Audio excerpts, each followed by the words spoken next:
going to do at this point. Any questions on anything I've said that requires maybe additional thought or comment on my part? No? Okay. I'm going to go through the 21st century plan, not actually the plan, but just describe to you sort of the sequence. And I pulled this off my shelf, and this gives you a sense for sort of some of the work. This is not all of it, by the way. This is just what she summarized for me when I walked into the provost's office and I was told I have to finalize the 21st century plan.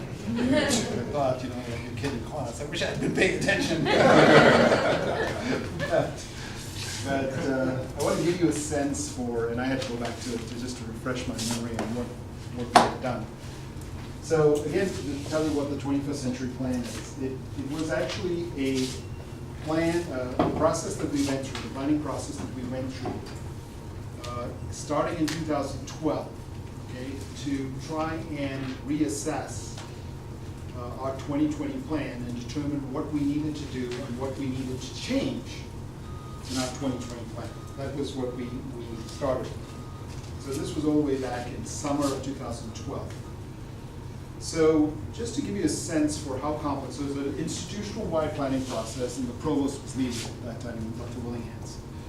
So started in summer 2012, and the driver, which I described to you earlier, was that one of the assumptions, one of the major assumptions with the 2020 plan did not materialize, which was the funding portion. So we didn't have enough money to invest to achieve the various objectives that we had set for ourselves. So really what was happening, quite honestly, was when the president reported, remember I told you the president is evaluated for his metrics, and he's looking at this curve, and he's looking at the goal up there, and he's thinking, I'm not getting my bonuses for the next 5 years, right?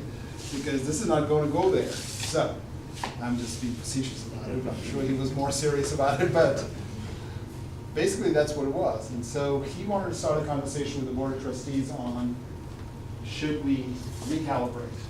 And the big assumption, which he was right on, was that literally tens of millions of dollars the state was supposed to invest in the university would never invest it. So with that in mind, they started the process. Now the first step, so it started in 2012, and the two key questions at that time that were asked is, we need to first find out where we are today as a university relative to our 2020 plan, and where do we want to be in 2020? So in a way, sort of recalibrating that whole plan. So they started off, and now again to just describe you the process. And I don't actually know if the provost had whatever committee she had at the highest level. I wasn't involved at that time, and I couldn't find anything in there. But I'm assuming she had a committee within her office. But what they did is that committee decided that we need to bring in a consultant to help us. So in fall of 2012, they brought a consultant from Buffalo here who did a lot of these analyses for universities, and he did a SWOT analysis, strengths, weaknesses, opportunities, and threats. Right? So he did a SWOT analysis, and he involved a lot of people.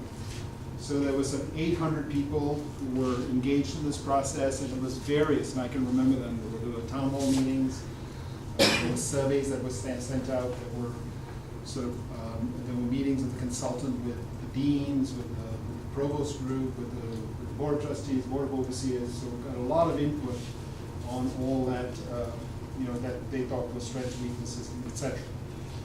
So in the spring, in the fall of 2012, so summer 2012, all of the fall semester that happened, and then in the spring, based on that SWOT analysis, the provost established a steering committee for planning the 21st century university plan. So that was the homework that she did. She collected all that information. Remember I told you that's the very important part of it? But what was not done there, so when they talked about opportunities, and when you bring in a consultant, this is the problem. And that's why I say you really have to take charge of that step. If you delegate it to someone else, you may not get where you want to go. And I think when I look back at it now with perfect hindsight, that the provost should have been directly involved in sort of defining the vision at that point. Instead, what we did is we took this long list, and then we looked at the opportunities and the weaknesses, and we just fed those lists, which were really raw, and really a long sort of laundry list of complaints more than anything else. and we gave it to the steering committee for the 21st Century University Plan. So right there was sort of a lack of direction, correct? You can't abrogate that responsibility to define that vision. This is the point I'm trying to make. You cannot abrogate that responsibility. It's very important to have that in there. So if that should have been taken in, brought into that whatever planning committee was the university, and that should have been refined into an academic vision for the university. And a consultant outside cannot do that. They can provide you that information, but then you need to take it and put it together.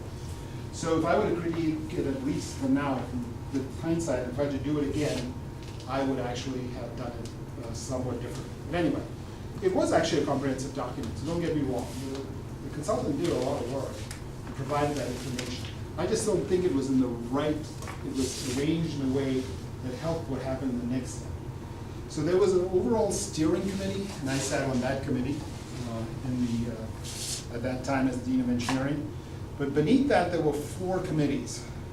One to deal with finances. So this was based on, the committees were set up based on what came out of that analysis.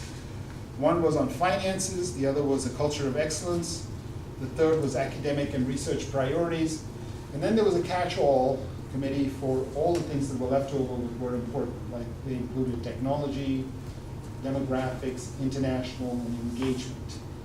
It was really a catch-all. And what that group did is actually they took that chart and they've created 4 more committees underneath it, and each one was given one of those areas of responsibility. Okay? So that was the structure when it started. So we are now up to spring of 2013. Then in July of 2013, so that summer, recommendations came back from those committees really to the steering committee, and they were also reported to the board of trustees. So now you see it's complex. I mean, if you look at those documents and you look at some of the stuff, then that's the cleaned up version. So this is, my assistant has like folders, 300 binders, many of them. And then these are just the summaries of presentations that came out of them. But what they did was, so you get all these recommendations from these committees in the summer. They were sent back saying, we need to refine this, and there was some suggestions, except lots of suggestions. And then in the fall of 2013, they started to refine all of that. So now we're already a year and a half into the process. Okay, so you see how long that takes. And in that process, they decided that that 4-committee structure was not good. So they didn't abandon it, but they expanded it to 8 committees. And here's something that I want to describe to you. There's a lot of pressures as you go through these in leadership positions. And it's something that I think that maybe I have a thick skin, but I like to forget so I can sleep at night. So I don't remember this stuff. But when I saw this, I said, I remember that. The provost the students were very upset because these are mostly undergraduate students, so not you guys, okay? They were very upset because they felt like, they weren't being given enough say in this whole process. So in order to respond to that, the provost just set up a student committee. Okay, so that was one of the 8 committees. A student committee to deal with all these questions. And then there were these other 7 committees that were dealing with all these various aspects. Now, why am I describing this? Part of leadership, so this is more about strategy than it's leadership. Part of leadership is to have a clear set of principles by which you will operate and not bend. Because if you bend, then that creates chaos. In other words, you start the game with a set of rules. You need to stick. You're sort of the referee of that. And you get a lot of pressure to change this, change that, and I'll give you another example of that. And you have to be strong. Okay? You have to think, what is good for the institution, ultimately what is good for students. It should have been a different approach. It shouldn't have been, and I remember disagreeing with that at that time, and I told her so in a constructive way. But she was sort of cornered into it because of the politics, and so she did it. And I understand why she did it. But this is an important thing to remember. Strategic planning is also sort of stressful when you're managing expectations and everyone wants to push their area up to the front. okay? But that dissolved into 8 committees. And then they took all those recommendations and they made some recommendations out through a refined process. But I want to give you sort of one example of where we really struggled. This academic and research committee. Some of you, were you involved in this process, any of you? If you were, you would remember that that was the one that was most challenging. Because it hadn't been thought out carefully. The name hadn't been thought out carefully. It's as simple as that. All they were dealing with was research, yet they were called the Academic and Research Committee. Every one of the items that they had in these committees, so if you think about it, they're talking about international education, they're talking about technology and education, all of that is academic. It's about its culture of excellence, the quality of teaching, how do you improve pedagogy and all of that. But those were separate committees, and then there was this Academic and Research Committee. So a lot of the pressure, including from me, was why is that called academic if you're only talking about research? And especially the units, and mine was less, especially the units that don't do the traditional research, all right? So they were thinking we're completely excluded from that, and that has academic on it. You see, it was alarming them that they were being left out purposely. So little things like that can make a difference. But this Academic and Research Committee, so this is where this didn't quite play out like it should have. And this is one of the weaknesses of going top-down. All right, I want to illustrate this. So what they were doing is identifying, the goal of the Academic Research Committee was identify areas of scholarship and research in which the university should invest, in other words, focus most. So pick our best ones, let's invest in them, and pick the ones that have great promise for the future. All right?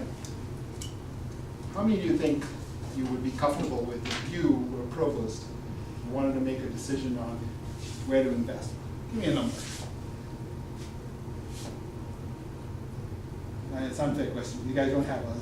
But you think like 10, 12, maybe it's starting to get high up there, right? If you imagine 10 or 12 areas that were, that you have to invest heavily, so you have multiple departments operating, you have lots of faculty that you're hiring, that's already pretty significant.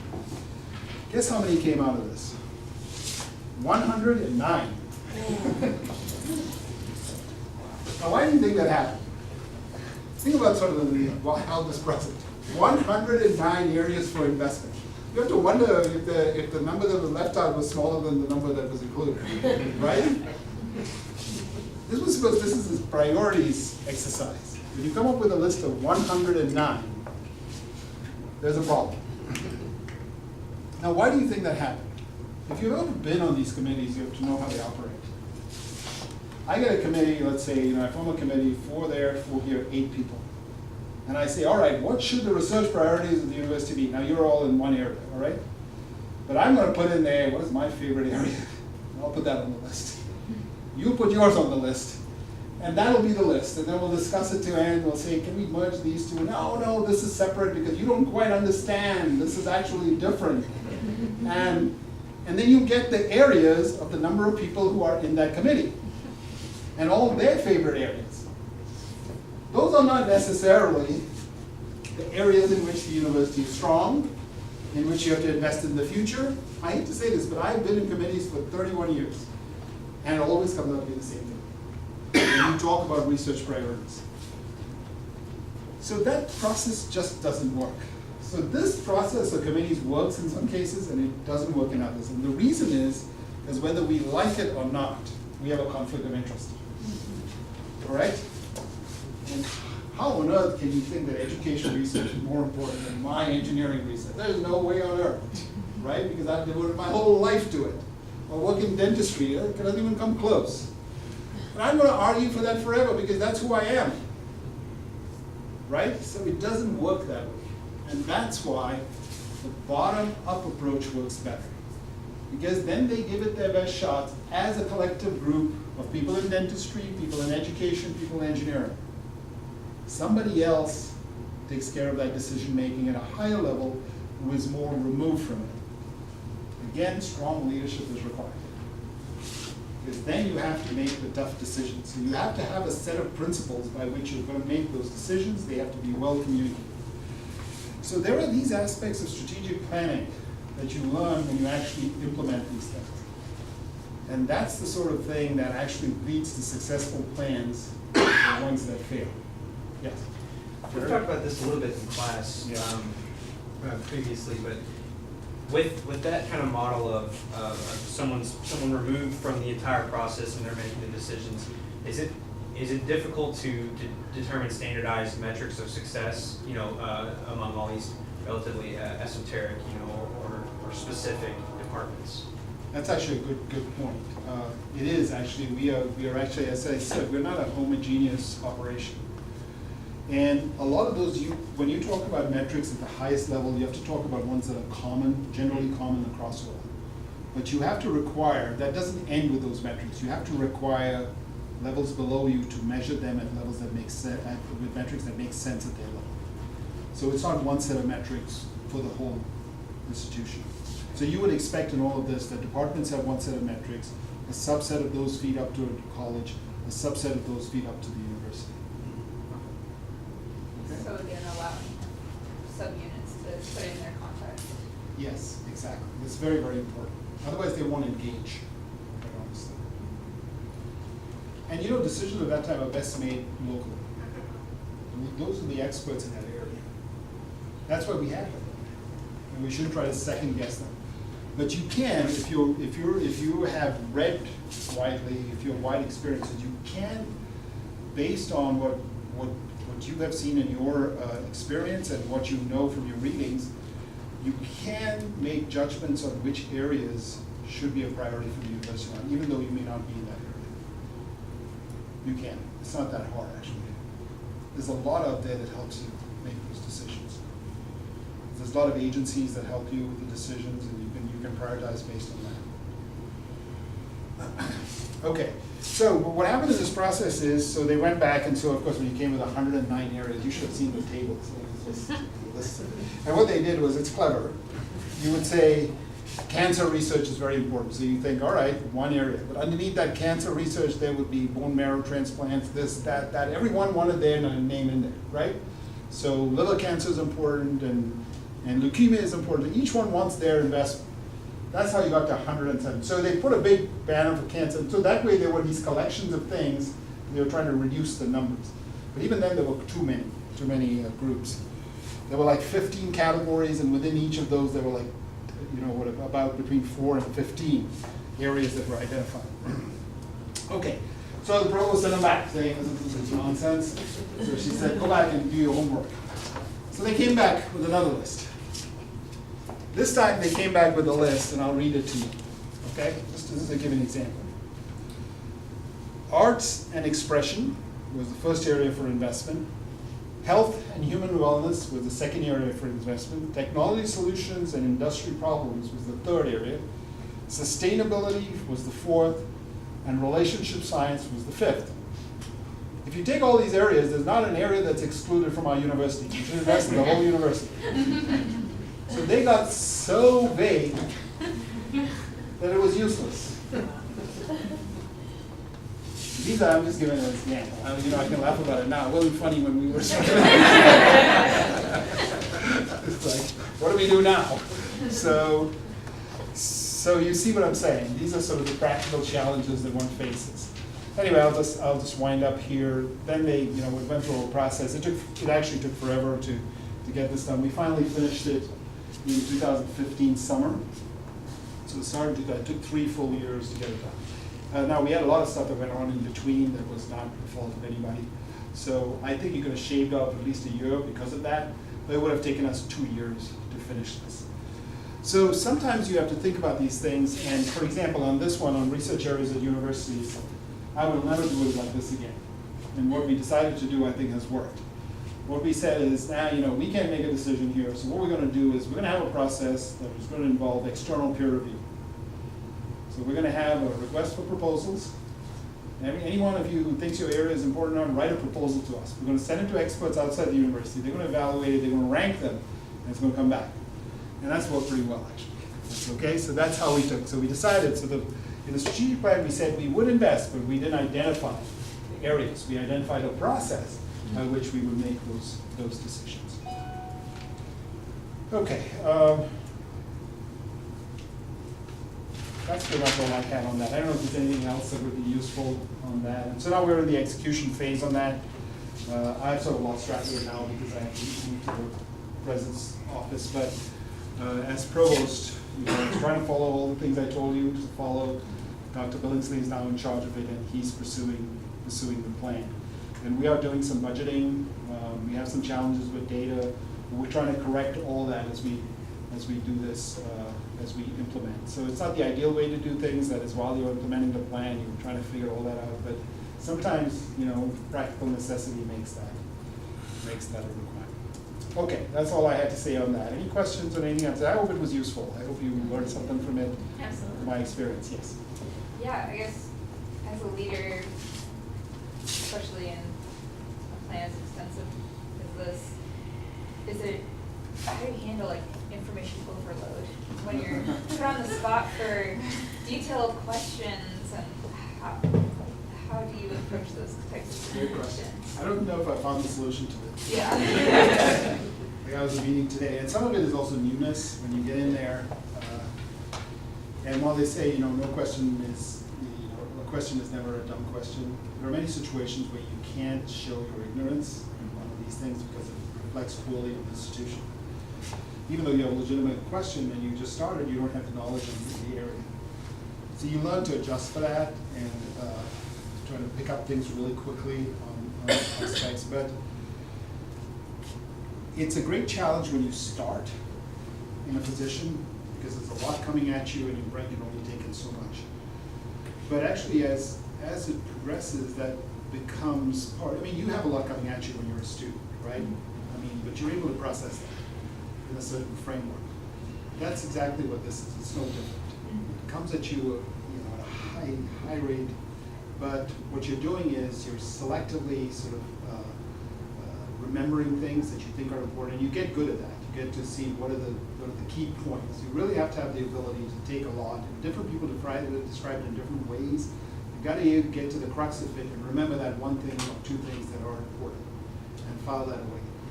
The rest of it is good staff. So when you're at this level, you really have good staff. So what they do is they prepare a binder. I don't have an example, but they prepare a binder for you, which is essentially a briefing document for every day. And I have sort of a complex, it hasn't worked out, a complex system of notes. I typically use a pad to take notes, electronic notes.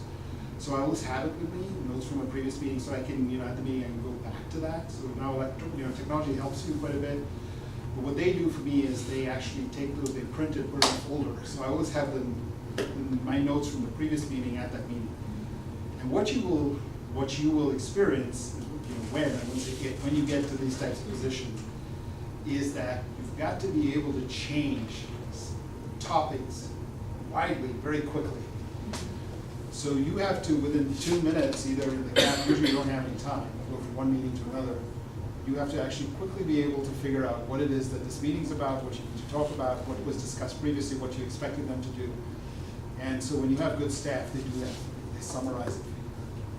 And so staff, there's nothing more important than the chief of staff at this level. It really becomes critical. And that's a high-level person, you know, who could be a VP, vice president type of position. And they need to be able to figure out, they also have to know, so it's really 2 people working on it, and one's the front and the other one's doing the stuff in the back. But it's not easy. It's quick, but you need, you know, with good staff and a good sort of discipline around taking notes, you know, and remembering sort of key points in conversations, it helps. But there are times when you're internal, there's nothing wrong with asking. Please can you remind me what happened, but you've got to know when to do that. When you're external and it's you're representing the university, then there's you have to be careful with that. Thank you. Sure. Anything else that may be of interest? I got just a comment, if that's okay. I really appreciate your insight, actually, because I just recently finished up a strategic plan for the department, and I'd never done one before. So it was very interesting to me to kind of figure out where the holes were and where we need to do these kinds of things. I just wanted to get your opinion on something, and you don't have to answer it if you don't want. We have a very clear written documents in the Red Book about promotion and tenure, of what it takes to get there. Half of the faculty in my department are clinical track faculty, that there's no real clear line for promotion for those faculty. And I don't know if that's a problem throughout the medical campus or not. But I was just wanting to see if you had any thoughts on what would you like to see maybe these faculty accomplish that are non-tenure track to get promoted within a department? We have actually a pretty well-structured evaluation process at that level. Have you spoken to Tracy Ells? I have. Did he give you any help on that? He has a lot of experience with it. He did. It was, you know, it was kind of vague, Okay. because, you know, they want us to do that unit level, but we don't really know what kinds of things that upper administrative want these faculty to do. You know, we rely on the faculty. Okay, so I see where the confusion is. The faculty have to define those standards with a clear responsibility that they are actually deciding on the future of their department in terms of its quality. So that has to be, so you have to set standards that you believe will get you to the point where you want to be. And then we interpret those standards. So we don't set the standards, so if your question is, would I set the standards? I'm not involved at that level, I only sign off when the provost decides. But as a provost I was. So we would look at those criteria very carefully. And then based on those, we would provide an independent evaluation. But we wouldn't set the criteria for particular fields. Now, if we think they're weak for some reason, we will come back to you and say you need to strengthen these. Right. And I have done that in the past. But I wouldn't define those for the faculty. That really is a faculty responsibility. I think there's a preconceived notion that with some of the faculty that if they come to work every day, show up on time, and do what they're supposed to do, that's promotable. And I'm still having a significant issue trying to figure that out. So you need to have I think you may have done this already, but a discussion with the senior faculty in the department who are tenured. And pose it to them like I did. This is the future of your department. What would you like to see? Now let's look at our criteria, and does this match what we want? Faculty control that almost entirely. Okay, thank you very much for that. Any other questions? Yes? Yeah, this has been very helpful. I'll echo that. So thank you for being here. I was curious about the Signature Partnership Initiative and how you see the use of strategic planning and U of L's strategic plan as advancing that work. So that's part of our community initiatives. And I see it actually at multiple levels. And it really depends on how we engage. So are you in this college in education? Yeah. So that's a great example of how we're working to help with alleviating social issues. We're not doing it as as something that's service to the community as you traditionally think of service. We're doing it because it's also good for us. And in the particular example I'm thinking in your college, it's those clinical experiences for those students, right? And the fact that you have a living laboratory in which faculty can operate and learn and start to build the knowledge base in their areas. So I see it actually as being vital to not just our community service or community engagement aspect, but very vital to our educational goals, university, as well as our research and scholarly goals. It depends on how faculty engage. If you look at it as checking off a box for Dan Hall that says service, that's actually pretty easy to do, right? So you have 400 service engagements in the Signature Partnership. But I could do that if I wasn't associated with the university. What added value do we bring by being a concentration of intellectual capacity in the city? And that's where it becomes important to connect that. The engagement has to be on the education, research, and scholarship, which is where we're strong. You see what I'm saying? So education does it very well, I think. I don't know if faculty study those environments and use it in their scholarship or not, but they certainly have clinical experiences. Okay, those are really good laboratories in which students can work. So do you think it's a matter of integrating into each department or college's strategic plans the activities of, so linking the activities? Yeah, in fact, I wouldn't even categorize it always, that's why I said, it's not just always under the in-service type of function. It would be in there as something that would be listed. But I would hope it would impact academic excellence. It would impact research and scholarly excellence as well. Okay. Anything else? All right, folks, I'll leave you to the rest of your class. You've got a long class here. Welcome to my world. Thank you very much.